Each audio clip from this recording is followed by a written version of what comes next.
Hello everyone, today I'm looking at the Walking Dead video game by the Telltale Studios.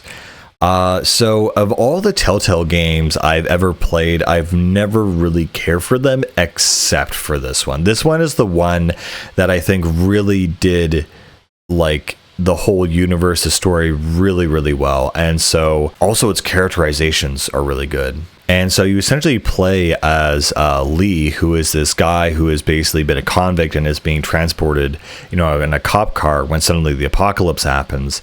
And so the car is thrown out of the road, and so you're kind of set free, and then you kind of meet these survivors, and your story kind of unfolds from there. This is another 5-part DLC kind of story, and the main relationship is honestly between Lee and Clementine, who is this little girl you find and basically have to protect. There are kind of other characters like Kenny, who's kind of like hillbilly kind of guy, and the emphasis of this game really isn't on action. It's really on dialogue, storytelling, and also puzzles. And exploration. There are certain areas where you can look at the environment, walk around it, look for clues or equipment that might be useful, and then those come in useful later in the game for when you make decisions. And again, your decisions tend to be, again, because this is not an action-based game, your decisions are very small. It's kind of like, whether or not to go around a couple zombies or, attack them directly, even if there's only a couple, something could go wrong, and, you have to be prepared to face those consequences. Another thing with the dialogue that it is also timed, and you usually have this bar to make the right decision for what you're going to say. Which is also interesting. And again, I'm not sure if it was this game originally, but I think they had the iconic so-and-so will remember that. And so depending on how you approach situations, characters will grow an impression of you.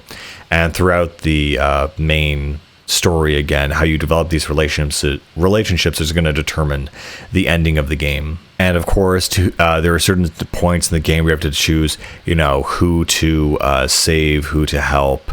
There are quick time events here and there, especially when you have to go and fight the zombies. You're going to have to use the cursor and then click a certain button to take them out. But really, I don't think it really constitutes gameplay. It's really a bunch of QTEs because this game is not trying, to be anything super fancy.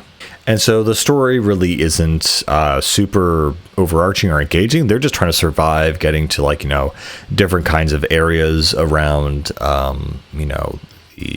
what's left of Georgia, and trying to essentially get to safety. And so, it's very similar to the Walking Dead story, and it does intersect with some of the characters and events of the TV show, obviously. There is one point in this game which is just very kind of odd. There is technically a antagonist in this game, but the reason that he is the antagonist is just the most petty / unreasonable reason, where essentially there's this one point in the midpoint of the game where you come across this van full of supplies and there's just no one around, and so if you decide to take it, as most people decide to do, apparently this guy seeks revenge on you for the whole game, and you finally meet him at the end. It just was this weird thing that okay, fine, let's tack this on. The presentation and sound design of this game is also pretty decent. Another thing that I think helped this game stand out, despite it being an indie-ish kind of game, is the sort of cel-shaded style of the characters. They almost look kind of like Borderlands. And so, again, that helps the game kind of age and gives it also a distinct vibe. From other games of this style. Again, I think it's funny that, Telltale Games, they've been established as the studio that, all your choices and decisions matter and will affect the story and all this other stuff. But if you actually play these games, usually you kind of end up in the same scenario anyway, which is kind of funny, but it's still fun to choose the dialogue and choose what kind of Lee you're going to play and what kind of, story you're going to go through. And of course, because Lee doesn't want anyone to know that he's an ex-convict, and you don't even know what he did actually, so it's kind of interesting how, you as the player kind of discover it over the course of the game, and also whether or not you're going to be whether or not you're going to be truthful or not. And so again, there's honestly a lot of very good decisions in this game where, again, you know, you're not sure if telling the truth or telling a lie is the best way to go about this, and also how you keep Clementine safe, essentially, is the main overarching story. Again, I was really, really shocked by, I think everyone was, they rant and rave about the ending of this game. I mean, there's some very epic moments where Lee just goes absolutely savage mode, and he's just going through this ocean of zombies, chopping them up left and right, and it's super cathartic moment at the end of the game. But this game also has a super sad ending that I am not going to spoil at all.